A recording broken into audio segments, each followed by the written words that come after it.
அன்பான இனிய உறவுகளுக்கு இங்கே ஸ்ருதி நான் சொன்னேங்க, சொன்ன மாதிரியே போயிட்டாங்க மீனாவை தேடி. அந்த தங்கச்சியும் வருது, இந்த தங்கச்சியும் வருது. இதாங்க ஒரு மனுஷன் வாழ்ந்த வாழ்க்கைக்கு அர்த்தம்னு சொல்கிறது. மீனாவை பார்க்க போயிட்டாங்க பார்த்தீங்களா? உண்மையிலே வேறு லெவல் தான் சொல்லணும். மீனா வாழ்ந்த வாழ்க்கை உன்னதமான வாழ்க்கை அப்படிங்கிற மாதிரி தான். அது பேக்கு மாதிரி நடந்துக்கிறது அது ஓகே, அதை வேறு விஷயம் விட்டுருங்க. ஆனாலும் அவங்க நல்ல மனசுன்னு ஒன்று இருக்குல்ல, அதை பாராட்டி தானேங்க ஆகணும். அதுக்காக ஸ்ருதியெல்லாம் யாருக்கு இந்த மாதிரி சென்டிமெண்ட்லாம் பார்க்குற ஆள் இல்லை. ஸ்ட்ரைட் ஃபார்வேர்டு அவங்க வாட்டுக்கு கரடு முரடா மகாநதியில் விஜய் முன்னாடி இருந்தார் பார்த்தீங்களா? நல்ல மனசு தான், ஆனாலும் கரடு முரடாக திரிவார் இல்லையா வெண்ணிலா இயக்கத்தில். அதே மாதிரி தான் நம்ம ஸ்ருதியும் எதாக இருந்தாலும் சரி அப்படியே சாப்பிட்டோமா வாழ்ந்தோமா போனோமா ஸ்ட்ரைட்டாக இருக்கணும், யாருக்கும் துரோகம் இல்லாமல். அந்த மாதிரி இருந்த மனுஷி இன்னைக்கு மீனாவோட பாசத்துலேயும் ஒரு அன்பாலையும் தேடி வந்திருக்காங்க. பயங்கரமான சென்டிமெண்ட்னு தான் சொல்லணும். நீங்கள் பாருங்கள் மீனா, நீங்கள் வீட்டுக்கு வாங்க, நீங்கள் வீட்டுக்கு வராமல் அங்கே ரோகிணி எல்லா வேலையும் பார்க்குறாங்க தெரியுமா அப்படின்னோன்னு மீனா நினைக்கிறாங்க. ஆமாம் பாப்பா அவள் எப்பேற்பட்ட ஆள் அப்படிங்கிற மாதிரி மனசில் நினைக்கிறாங்க.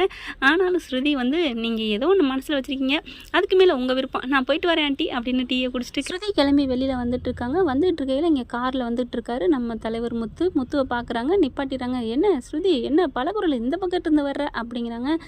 மீனா தான் பார்த்துட்டு வர்றேன் அப்படிங்கிறாங்க. மீனாவையா? மீனா என்ன சொன்னா அப்படின்னு கேட்க, மீனா உங்கள் மேலே கோவத்தில் இருக்க மாதிரிலாம் தெரியல முத்து அப்படிங்கிறாங்க. அதைத்தான் நானும் சொல்கிறேன் பலகுரல், அவள் என்னமோ ஒரு காரணத்துக்காக தான் போயிருக்கா, அது என்னன்னு புரியலையே அப்படிங்கிறாரு. எனக்கு என்னமோ தெரியலை முத்து, ஆனால் எனக்கு அவங்க போயிருக்கிறது ரோகிணியால் மட்டும்தான் தோணுது அப்படிங்கிறாங்க. என்னது ரோகிணியால்? என்ன சொல்கிறீங்க? ஆமாம், ஏதோ ஒன்று நடந்திருக்கு. இந்த இதெல்லாம் 40 லட்ச ரூபாய்க்கு ஆர்டர் வாங்கி கொடுத்தாங்க இல்லையா? ஆமாம் அப்படிங்கிறாங்க. அது ஏதோ அது சம்மந்தமாக இருக்குமோ? அது சம்மந்தமாக தான் எனக்கு தெரியுமே பலகுரல். அப்புறம் என்ன ஏதோ ஒன்று மறைச்சிருக்கிறா, என்னன்னு புரியல. எனக்கு என்னமோ மாதிரி இருக்கு பலகுரல். அவள் பாவம் இல்லையா, அவள் என்னத்தை மனசில் போட்டுக்கிட்டு இருக்கானே புரியலை அப்படிங்கிறாங்க. ஸ்ருதியுமே வீட்டில் அதான் சொல்லிட்டு வராங்க. முத்து வந்து முன்னதான் அதிகமாக குடித்தாரு, முரடாக இருந்தார், இப்போ தான் நல்லவர் ஆகிட்டார்ல, ஆனால் என்னமோ மீனாக்குள்ளே இருக்குன்னு தான் சொல்கிறாங்க. அதே மாதிரி தான் முத்துக்கிட்டையும் சொல்கிறாங்க. இங்கே பாருங்கள் முத்து, மீனாக்குள்ளே ஏதோ இருக்குது, அவங்க மனசுக்குள்ளே இருக்கிறத வெளியில் எடுத்துகிட்டு வரணும் அப்படிங்கிறாங்க. என்ன பண்ணலாம் பலகுரல் அப்படிங்கிறாங்க. நம்ம ஒரு டாக்டரை பார்ப்போமா, அவங்க ஆழ்ந்த சிந்தனை கூட்டிகிட்டு போயிடுவாங்க, அப்புறமா உண்மையை சொல்லிடுவாங்கள்ல. சூப்பர் எங்கே போகலாம் பலகுரல் அப்படிங்கிறாங்க. அதுக்கெல்லாம் காசு செலவு நிறையா வரும் அப்படிங்கிறாங்களா? எவ்வளோ வரும் தெரியலையே, அப்போ கூப்பிட்டா வருவாளா அப்படிங்கிறாங்க. அதுதான் பிரச்சனை. அப்போ என்ன பண்ணலாம் அப்படின்னு என்ன பண்ணுறாங்க முத்து. சரி பலகுரல், எனக்கு ஒரு நல்ல ஐடியா கொடுத்துட்டேன், நான் பார்த்துக்கிறேன், ரொம்ப தேங்க்ஸ் அப்படிங்கிறாங்க. பரவாயில்ல முத்து, மீனா நம்ம வீட்டுக்கு வரணும், ஏன்னா அவங்க காஃபி குடிக்காமல் என்னால் இருக்க முடியல தெரியுமா, என்னை விட என் நாக்கு தான் ஆசையாக ஏங்குது. என்ன பலகுரல், ஹோட்டல் வச்சு நடத்திட்டு இருக்க, ஏன் பொண்டாட்டி கை சமையலுக்கு ஆசைப்படுறியா? ஆமாம், என்ன பண்ணுறது அப்படிங்கிறாங்க. ஏற்கனவே ஒரு படத்தில் பார்த்துருக்கீங்களா, ஹோட்டலை விட்டுட்டு செந்தில் சார் அடுத்த ஹோட்டலில் போய் சாப்பிடுவார்ல, அந்த மாதிரி தான். என்ன ஓ ஹோட்டலில் நீயே மட்டமாக சொல்கிற? சும்மா சொன்னேன் முத்து, என்ன இருந்தாலும் மீனா நம்ம வீட்டில் இருக்கிறது எவ்வளோ நல்லா இருக்குது தெரியுமா அப்படிங்கிறாங்க. எவ்வளோ மங்களகரமாக இருக்கும் தெரியுமா அப்படின்னு ஸ்ருதி சொன்னோன்னே, என்ன பலகுரல் பேச்செல்லாம் சென்டிமெண்ட்டுக்கு வந்துட்ட, அம்மாடியோ நீ வந்த புதுசில் எப்படி இருந்த, இப்போ பரவாயில்ல, நீ ரொம்ப நல்லவராகத்தான் தெரியுற. அதே தான் இங்கேயும், நானும் கூட தான் முத்துவை தப்பாக நினச்சேன், இப்போ எவ்வளோ நல்லவர்னு இப்போ தெரியுதுல்ல. இங்கே பாருங்கள் பலகுரல், நாங்கள் எப்போவுமே நல்லவங்க தான், அதே மாதிரி தான் நாங்களும் நல்லவங்க தான். தெரியுது பலகுரல், நீ நல்ல பிள்ளை தான் அப்படிங்கிறாரு. ஓகே 2 பேரும் மாறி புகழ்ந்துக்க வேணாம், முதல்ல மீனாக்குள்ள மனசுக்குள்ளே இருக்கிறத கண்டுபிடிங்க அப்படிங்கிறாங்க. தேங்க்யூ பலகுரல், நான் பார்த்துக்கிறேன் அப்படின்னு போகிறாரு. செல்வத்திட்ட போய் உட்காந்து மூளையை கசக்குறாங்க. இங்கே ரோகிணிக்கு சந்தோஷம் தாங்கலை. மகேஷில் போய் சொல்லிக்கிட்டு ரொம்ப ஹாப்பியாகுது. நான் ரொம்ப சந்தோஷமாக இருக்கேன்டி, ஆனால் என்ன ஒன்று, கை கால்லாம் வலிக்குதுடி. ஏன்டி சந்தோஷமாக இருக்குங்கிற, அப்புறம் கை கால் வலிக்குதுங்கிற? மனசு என்னமோ சந்தோஷமாக தான் இருக்குது. ஏன்னா மீனா வீட்டை விட்டு போயிட்டா, வாவ் சூப்பர், அப்புறம் அப்படின்னு கேட்க, அப்புறம் என்ன, அதுக்கப்புறம் வீட்டு வேலை ஃபுல்லாக நான் தான் பார்க்குறேன், அது கை கால்லாம் வலிக்குதுடி. அதையும் நீ பார்க்குற, உன் மாமியால் பார்க்க விடு. என் மாமியை பார்த்தா ஐயய்யா அதுக்கு இந்த பூக்காரி இருந்தால் நல்லதாச்சே அப்படின்னு நினச்சிட்டா, அவள் நினைப்ப இங்கே வரவே விடக்கூடாது, அதுக்காக தான் நான் எல்லா வேலையும் விழுந்து பார்க்குறேன். பரவாயில்ல, சூப்பர் ஐடியா தான் அப்படின்னு மகேஷ் வந்து ரோகிணியை பாராட்ட, கேவலமான ஐடியாடி அப்படின்ட்டு வர்றாங்க. அவ அப்படின்னு திரும்பினா கரெக்டாக நம்ம வித்யா வருது. இவ ரொம்ப நாளாகவே அவள் பக்கம் மாறிட்டாடி, தாவிட்டாடி அப்படின்னு ரோகிணி சொல்ல, நல்லவங்க யாருன்னு தெரிஞ்சிச்சு, அவங்க பக்கத்து நிற்கிறேன்டி, அப்போ நான் கெட்டவளா? ரோகிணி, நான் உன்னை கெட்டவன்னு சொல்லலாமா, ஆனால் உண்மையாக இருக்க பாருன்னு சொல்கிறேன், உண்மையை நான் இருப்பேன்டி, ஏண்டி நீயும் படுத்துற அப்படிங்கிறாங்க. என்னமோ போ மீனா, பாவம் உன்னால் தண்டனையால் அவங்க போய் கஷ்டப்பட்டுட்டு இருக்காங்க. தப்பு பண்ணது நீ, தண்டனை அவங்களுக்கா? இது ஒரு காலத்தில் இன்னும் நல்லா இருக்க முடியாதுடி, இது பெரிய பாவம் தெரியுமா அப்படிங்கிறாங்க. இங்கே பாரு வித்யா, பாவம் எது எது நல்லதுன்னு எனக்கு தெரியும், நீ எதுவும் என்னை சொல்லி குழப்பாத. என் மனோஜுக்கா நான் என்ன வேணாலும் பண்ணுவேன்னு நான் சொல்லியிருக்கேன். போதுண்டி அம்மா போதும், மனோஜ் மனசுன்னு சொல்லிட்டு உன் பெத்த பிள்ளையே விட்டுட்டுருக்குற, நீ எல்லாம் பேசுகிற, நான் கிளம்புறேன் மகேஷ், நான் வரேன் அப்படின்ட்டு போகிறாங்க. முத்து என்ன பண்ணுறாரு, என்ன பண்ணலாம் அவன் மனசில் இருக்க சொல்லணும் அப்படின்னா, கோயிலில் சாமிக்கிட்ட எல்லாத்தையும் சொல்லுவாள், அங்கே வர வச்சு பேசுவோமா அப்படின்னு பிளானை போடுறாங்க. ஆமாம் செல்வம் கரெக்டு அப்படின்னு சொல்லிட்டு, செல்வம் இதுக்கு வேறு ஏதாவது ஒரு ஆள் போடணுமே அப்படிங்கிறாங்க. எப்படி, இரு கோயிலுக்கு வர வச்சு அங்கே வச்சு பேச வைப்போம், ஒரு சாமியாடி மாதிரி பேச வைப்போமா அப்படின்னு சொல்லிட்டு ஒரு ஆளை கூப்பிட்டு வச்சு திட்டம் போடுறாங்க. ஓகே அப்படின்னு சொல்கிறாங்களே. சரி மீனாவை கோயிலுக்கு வர வைக்கணுமே, எப்படி அப்படின்னு பேசையில் செல்வம் என்ன பண்ணாரு, இருக்கவே இருக்குது உங்கள் மாமியார் இருக்காங்களே. ஆமாம் மாமியார், என்னடா சொல்கிற, என்ன முத்து இவ்வளோ அறிவாக பேசிட்டு, உன் மாமியார் என்ன வேணாலும் பண்ணுவாங்கயா, உன் மேலே அவ்வளோ உசுராக இருக்குங்கிறத அங்கே கல்யாணத்தன்னைக்கு தான் நான் பார்த்தேன். என் மாப்பிள்ளை இல்லாமல் தாலி கட்ட வேணான்னு சொன்னவங்களாச்சே, இப்படி ஒரு மாமியார் கிடைக்க நீ கொடுத்து வச்சுருக்கணையா அப்படிங்கிற முத்துன்னுட்டு, சரி சரி விடு அப்படிங்கிறாரு. காலரை தூக்கி விட்டு, அட ரொம்ப ஓவராதுங்கிறீங்க, போய் மாமியாரை பிடியா அப்படிங்கிறாங்க. சரி வா அப்படின்னு சொல்லிட்டு டக்குன்னு அங்கே போகிறாங்க. மாமியாரை பார்த்தோன்னா, அத்தை அப்படின்னு கூப்பிட்டு பேசுகிறாரு. வாங்க மாப்பிள்ளை என்ன அப்படின்னு கேட்க, அவங்க தான் மனசில் இருக்கிறதெல்லாம் எல்லாத்தையும் சொல்கிறாங்க. இது சரியாக வருமா மாப்பிள்ளை அப்படின்னு மீனா அம்மா கேட்குறாங்க. சரியாக வரும் அத்தை, நீங்கள் வர சொல்லுங்கள் மீனாவை அப்படிங்கிறார. சரின்னு சொல்லிட்டு மீனா அப்படின்னு கூப்பிட்றாங்க. என்னம்மா அப்படிங்கிறாங்க. என்னடி பண்ணுற, சும்மா தான் இருக்கேன், கொஞ்சம் எனக்கு கை கால்லாம் வலிக்குது, கொஞ்சம் கோயில் வரைக்கும் வரியா, ஆர்டர் நிறையா வந்திருக்குமா அப்படிங்கிறாங்க. சும்மா ஒரு 10 மாலை கட்டிட்டா போதும் அப்படிங்கிறாங்க. ஆமாம்மா வரேன் அப்படின்னு சொல்லிட்டு வேகமாக வருது. இங்கே என்ன பண்ணுறாங்க, அதுக்குள்ளே ஒரு 5 மாலையை கட்டிடுறாங்க. ஏன் அத்தை அவள் வந்து அப்புறம் 10 மாலையும் கட்டினா லேட் ஆகும்ல, ஏன் அத்தை அறிவு அத்தை அப்படிங்கிறாங்களா. அப்புறமா மீனா வந்துடுறாங்க. இதுங்கெல்லாம் ஒளிஞ்சுக்கிறதுங்க.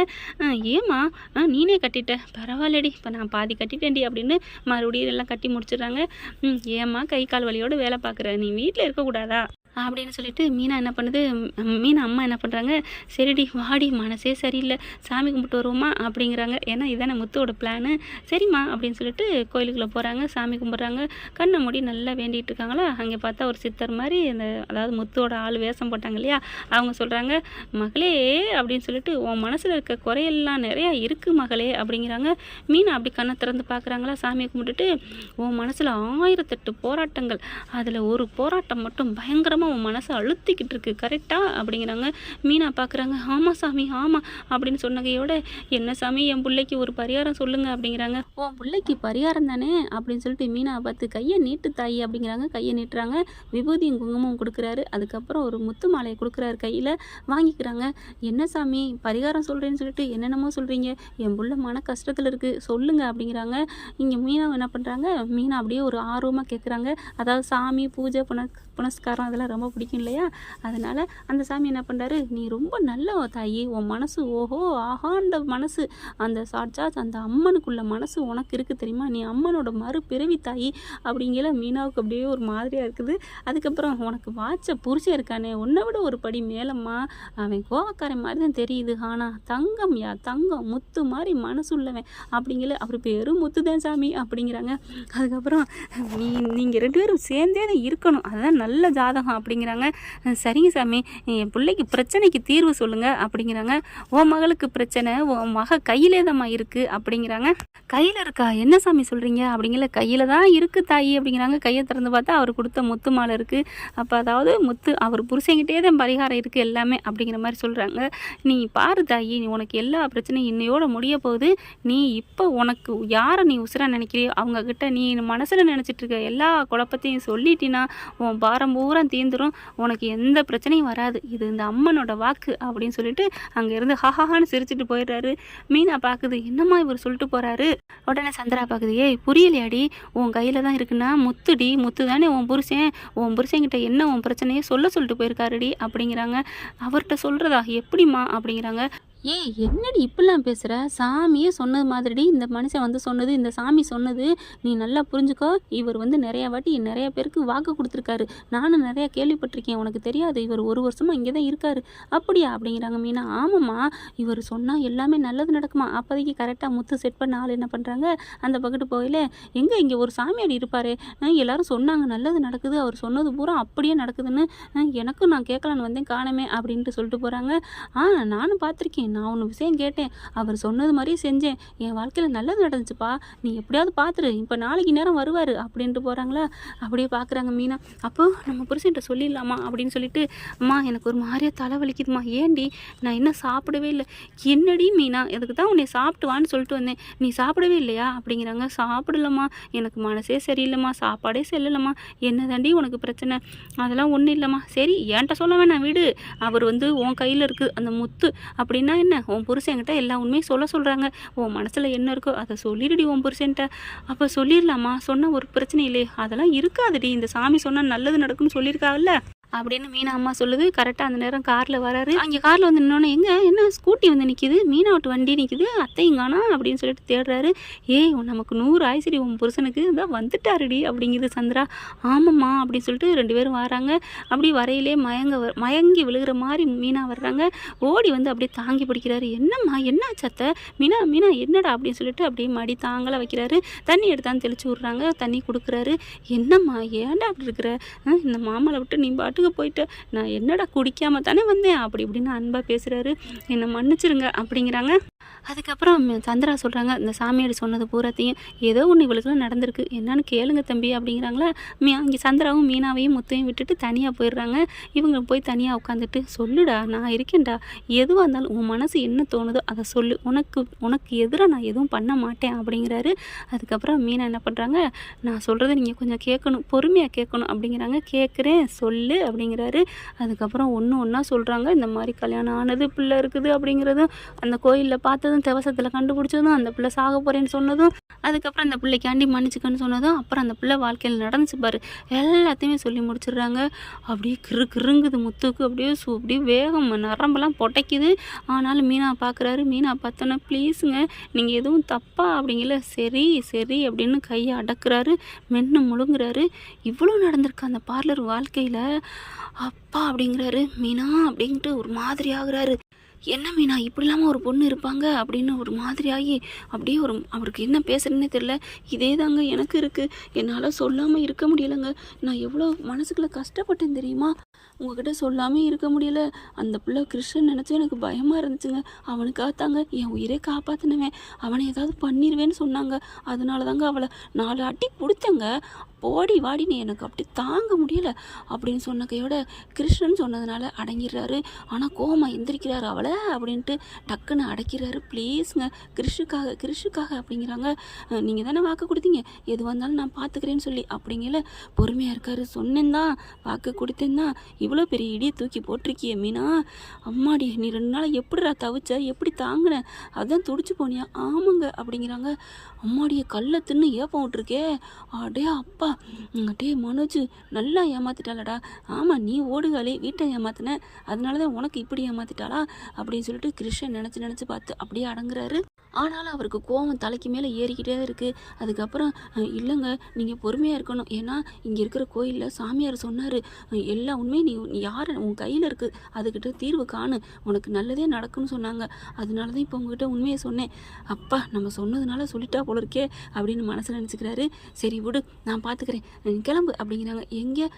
எங்கே வா, நம்ம வீட்டுக்கு தான். நம்ம வீட்டுக்கா? இனிமேல் உனக்கு எதுக்கடி குற்ற உணர்வு, அதான் என்கிட்ட சொல்லிட்டில, அப்புறம் என்ன, உங்ககிட்ட சொல்லிட்டேன். அப்புறம் மாமா புருஷன்ட்ட சொன்னால் போதும், புருஷன்ட்ட சொன்னால் கடவுளில் சொன்ன சமம், அது உங்கள் மாமனார் தான், பேசாமல் இரு, உனக்கு எந்த குற்றம்னு வேணாம். மாமா இருக்கேன்டி ப்ளீஸ்டி, மாமாவை தவிக்க விடாத மீனா, அங்கே ஒரு வேளை பச்சை தண்ணி கூட குடிக்க முடியல மீனா, நீ இல்லாமல் என்னால் இருக்க முடியாது மீனா, பேசாமல் என்னை எல்லாத்தையும் ஏதாவது வாங்கி கொடுத்து என்னை இந்த உலகத்தை விட்டு அனுப்பிட்டு நீ மாமா வீட்டில் இரு அப்படின்னு சொன்னோன்னு வாயை பொத்திடுறாங்க. அப்படிலாம் சொல்லாதீங்க மாமா, நான் அவங்க கூட வந்துடுறேன் அப்படிங்கிறாங்க. இங்கே பார், வீட்டுக்கு வர்ற எதுவுமே நீ நினைக்கப்படாது சரியா, நான் நினைக்க மாட்டேன். அப்புறம் குற்ற உணர்வாக இருக்குது, கில்ட்டி ஃபீலிங்காக இருக்குது, அப்படி இப்படி நீ ஏதாவது மறுபடியும் தூக்கிக்கிட்டு இருந்த மூஞ்சிய அப்புறம் அப்படிங்கல நானே எல்லாத்தையும் சொல்லிடுவேன். ஐயோ சொல்லிடாதீங்க, அவள் தான் சொல்கிறேன் இருக்கால பார்லரம்மா, சொல்கிறப்ப சொல்லட்டும். என் பொண்டாட்டி என்ன மாதிரி எப்போ முன்ன மாதிரியே எப்படி இருந்தாலோ அதே மாதிரி ஃப்ரீயாக இருக்கணும், ஓகேவா? சரிங்க அப்படிங்கிறாங்க. சரி அம்மாவுக்கு தெரிய வேணாம், சரிங்க அப்படின்னு 2 பேரும் வராங்க. தெளிவாயிருச்சா? தெளிவாயிருச்சு, ஓகேவா? ஓகே, என் பொண்டாட்டி தானே? உங்கள் பொண்டாட்டி தான், மனசில் எதுவும் இல்லை, மனசில் எதுவும் இல்லை. என்ன என்னவா மீனா இப்படி பொசுக்குன்னு சொல்லிவிட்ட? ஏன் ஏன் என்ன அப்படின்னு கேட்க, உன் மனசில் இந்த முத்து மாமா இல்லையா? அது என் மனசே முத்து மாமா தானே அப்படிங்கிறாங்க. ஐயோ, என் பொண்டாட்டினா பொண்டாட்டி தான், வா வா அப்படின்னு கட்டி அணைச்சிட்டு கூட்டிகிட்டு வராரு. அதுக்கப்புறம் அத்தை நாங்கள் கிளம்புறோம். என்னாச்சு தம்பி, என்ன பிரச்சனை சொன்னாலா? நாங்கள் எங்கள் வீட்டுக்கு கிளம்புறோன்னோ, நீனே சொல்லுமா உங்கள் அம்மா கிட்ட. அம்மா நான் என் புருஷன் வீட்டுக்கு போகிறேன் அப்படிங்கிறாங்களா. என்னடி பிரச்சனை முடிஞ்சா? அத்தை நீங்கள் என்ன மரமண்டையா? அதான் நாங்கள் எங்கள் வீட்டுக்கு போகிறோங்கிறோமே அப்படின்னா பிரச்சனை முடிஞ்சிச்சு தானே அர்த்தம். அப்பாடா இது போதும், நீங்கள் என்ன பிரச்சனை ஏதுன்னு நான் கேட்கவே மாட்டேன், அதனால் நீங்கள் கூட்டிகிட்டு போங்க. சே வேறு லெவல் மீனா அவங்க அம்மா. என்ன ஏதுன்னு மற்றவங்களாம் தான் இது யாரும் தோண்டி துருப்பு எடுத்திருப்பாங்க. என்னடி ஆச்சு, என்னங்க ஆச்சு, என்னங்க மாப்பிள்ள ஆச்சுன்னு கேட்டிருப்பாங்க. ஆனால் நீயும் வேறு லெவலு. எதுவுமே புருஷன் வீட்டு விஷயத்தை வீட்லேயும் சொல்லலை, அவங்களும் பொண்ணோட புருஷன் வீட்டிலேருந்து என்னடா நடக்குன்னு தோண்டி கேட்பாங்க மாமியாமாருங்க. ஆனால் அவங்களும் நீ பரவாயில்லன்னு அனுப்பிட்டாங்க பார்த்தியா அப்படிங்கிறாங்க. எல்லாம் உங்கள் மேலே உள்ள நம்பிக்கைங்க அப்படிங்கிறாங்க மீனா. ஆமாம் தம்பி அப்படிங்கிறாங்களா. அது என்னமோ ரொம்ப நன்றியாக தான் இருக்குது, மனசு சந்தோஷமாக தான் இருக்குது அப்படின்னு சொல்லிட்டு மீனா கூட்டிகிட்டு கிளம்புறாங்க. போகிற வழியிலே என்ன பண்ணுறாரு, நிற்கிறாரு ஒரு வண்டியில், ஒரு கடையில் நிப்பாட்டுறாங்க. என்ன இரு என் பொண்டாட்டி தலை சும்மா இருக்குது அப்படின்னு சொல்லி பூ வாங்கி வைக்கிறாரு. சிரிக்கிறாங்க. என்ன இல்லை ஒன்றும் இல்லை, ஏன்னா நம்ம கடையை விட்டு இங்கே வாங்குறேன்னு பார்க்குறியா? சேச்சா அப்படிலாம் இல்லைங்க, அவங்களுக்கும் ஒரு வியாபாரம் நடக்கட்டும், இதுதான் என் பொண்டாட்டி மனசுங்கிறது அப்படிங்கிறாரு. அப்புறம் எதுக்கு இப்படி பார்த்தேன் அப்படின்னு கேட்க, அது வந்து பாசமாக வைக்கிறீங்களா இல்லை அப்படிலாம் நினைக்காதடி, பாசத்தோடு தான் வாங்கி வச்சேன், ஏன் உனக்கு நான் மாமா பூ வாங்கி வைக்கக்கூடாதா அப்படிங்கிறாங்க. சே அப்படிலாம் இல்லைங்க அப்படிங்கிறாங்க. அடுத்து போயிட்டு ஒரு அல்வா கடையில் போய் அல்வா வாங்கி கொடுக்குறாரு. எதுக்கு? அட இரு கொண்டு போய் ரோஹிணி கொடுப்போம், ஏங்க அப்படிலாம் குத்தி காமிக்காதீங்க, நான் உங்ககிட்ட சொல்லிட்டேங்கிறது தெரிய வேணாம். ஸோ இது வேறையா, சரி விடு அப்படின்ட்டு. ஆனால் பொறுமை எல்லைக்கு மேலே தீண்டுனான்னு வச்சுக்கேன், நான் சொல்லிடுவேன், ஆனால் ஆளுங்க முன்னாடி சொல்லிடாதீங்க ப்ளீஸ் அப்படிங்கிறாங்க. கிறிஷுக்காக பார்க்குறேங்க, நான் இந்த பிள்ளைக்காண்டி அவளுக்காக நான் பார்க்கல அப்படிங்கிறாங்களா. சரி விடு அப்படின்னு சொல்லிட்டு அங்கேருந்து கிளம்புறாங்க. வீட்டுக்குள்ளே காலடி வைக்கிறாங்களா. முத்து வாப்பா அப்படிங்கிறாரு அண்ணாமலை. அப்பா யார் வந்திருக்கான்னு பாருங்க அப்படிங்கல. ரோஹிணி வேகமாக அங்கே வேலை பார்த்துருந்தது பார்க்குது. எட்டி பார்த்தா மீனா வருதா. மீனா பார்த்தோன்னா தூக்கி வாரி போடுது. அப்படி கையில் வச்சிருந்த பாத்திரம் டொமான்னு கீழே போடுது. என்ன பார்லரம்மா தவற விட்டீங்க போல இருக்கு அப்படின்னு சொல்ல, என்னது தவற விட்டேனா, பாத்திரத்தை தான் வேற ஒன்றும் இல்லை அப்படிங்கிறாரு. மீனா பார்க்குது, அப்படியே முறைச்சி பார்க்குது. என்ன பார்லரம்மா ஒரு மாதிரியா முறைக்க பார்க்குறீங்க, இந்த வீட்டுக்கு இவ தான் முதல்ல வந்தவ அது தெரியுமா? அப்போல்லாம் ஒன்றும் இல்லை மீனா, வந்து சந்தோஷம் தான், வாங்க மீனா, என்னாலையும் வேலை பார்க்க முடியல, கையெல்லாம் வலிக்குது. அப்போ வேலைக்காக தான் அவள் வந்து சந்தோஷங்கிறீங்களோ அப்படின்னு கேட்க, அப்போல்லாம் ஒன்றும் இல்லை முத்து, நான் ஒன்றும் இல்லை அப்படின்னு பேசாமல் பம்மிக்கிட்டு போக, என்ன நம்ம பொண்டாட்டி இவ்வளோ பம்முறாளே ஒன்றும் புரியலையே அப்படின்னு மனசுக்கு ஒரு டவுட்டு. இங்கே பார்த்தீங்கன்னா வாமா வந்துட்டியே அப்படின்னு மீனாவை பார்த்து அண்ணாமலை வரவேற்கிறாரு. விஜயா பார்க்குது, என்னடி என்னமோ போனேன் அப்படி இப்படின்ட்டு இப்போ எந்த மூஞ்சி வச்சுட்டு வந்த அப்படிங்களே மீனா பார்க்குறாங்க. பொறுமை அப்படின்னு அடக்கிக்கிறாங்க ரெண்டு பேருமே. அதுக்கப்புறம் போய் வா கட்டில் வந்து உட்காரு அப்படின்னு உட்கார வச்சுட்டு முத்து போகிறாரு. உள்ளுக்கு போய் வேகமாக சூடாக காப்பி போட்டு கொண்டு வரேன், ஏன்னா நான் அங்கிட்டு போனாதேன் பார்லர் வந்து உங்கள்கிட்ட வந்து ஏதாவது பேசும், என்ன பேசுன்னு தெரிஞ்சுக்கலாம்ல, நீ எதுவும் சொல்லிக்காத அப்படின்ட்டு போகிறாரு. அப்படியே மீனா பார்த்து சொக்கி போகிறாங்க, நம்ம மேலே எவ்வளோ அக்கறை நம்ம புருஷனுக்கு அப்படின்ட்டு. கரெக்டாக எல்லோரும் ஒதுங்கினதுக்கப்புறம் பார்லரம்மா எட்டிக்கிட்டே பார்த்துக்கிட்டே இருக்குது. எல்லோரும் எந்திரிச்சதுக்கப்புறம் பக்குன்னு வந்து மீனாக்கிட்ட வந்து நிற்கிது. மீனாவுக்கே தூக்கி போட்டுருது. அப்படின்னு பார்க்குது. என்ன அப்படின்னு அப்படி ஒரு மாதிரியை பார்க்குதா. உடனே பார்லரம்மா பார்க்குறாங்க. மீனா வந்துட்டீங்களே, ஏன் வந்தீங்க, எதுக்கு வந்தீங்க, இனிமேல் வரமாட்டேன்னு தானே போனீங்க, என்ன ஏன் வந்தீங்களா, இது யார் வீடு, ஏன் வீடு, ஏன் புருஷன் வீடு, நான் வராமல் இல்லை மீனா உங்களுக்கு ஒரு மாதிரியா இருக்குன்னு போனீங்களே அதனால தான் கேட்டேன். இங்கே பாருங்கள், நானாக போனேன், நானாக வந்திருக்கேன், இதில் உங்களுக்கு என்ன, பேசாமல் போகிறீங்களா மீனா, எதுவும் சொல்லிட போகிறீங்களா, இங்கே பாருங்கள் என் புருஷன் கூப்பிட்டாருன்னு வந்திருக்கேன், இப்போ என் புருஷன் வந்தாருன்னா ஏதாவது துரி கேட்பாரு, அப்புறம் நான் உண்மையை சொல்லிடுவேன், உங்களுக்கு வசதி அப்படின்னு மீனா கேட்டோன்னே ஐயோ நான் வர்றேன் அப்படின்னு, ஏன்னா என் முத்துவும் காப்பி போட்டுட்டேன் அப்படின்னு வர்ற குரலை கேட்டுட்டு அப்படியே நவுந்துடுறாங்க. நவர்றதை பார்த்துறாரு. என்ன பார்லரம்மா ஏன் பண்ணாட்டிட்டு வந்து பேசிகிட்டு இருக்கீங்க, ஆச்சரியமாக இருக்குது, ஒன்றும் இல்லை முத்து, காஃபி வேணுமா, தலைவலிக்குதா அப்படின்னு கேட்க வந்தேன், நான் தான் போடுறேன்னு சொல்லிட்டு தானே போனேன் அப்படிங்கிறாரு. கரெக்டாக கேட்பானே அப்படின்ட்டு, ஒன்றும் இல்லை முத்து நீங்கள் காஃபி போட்டு கொடுங்க அப்படின்னு போயிருதா.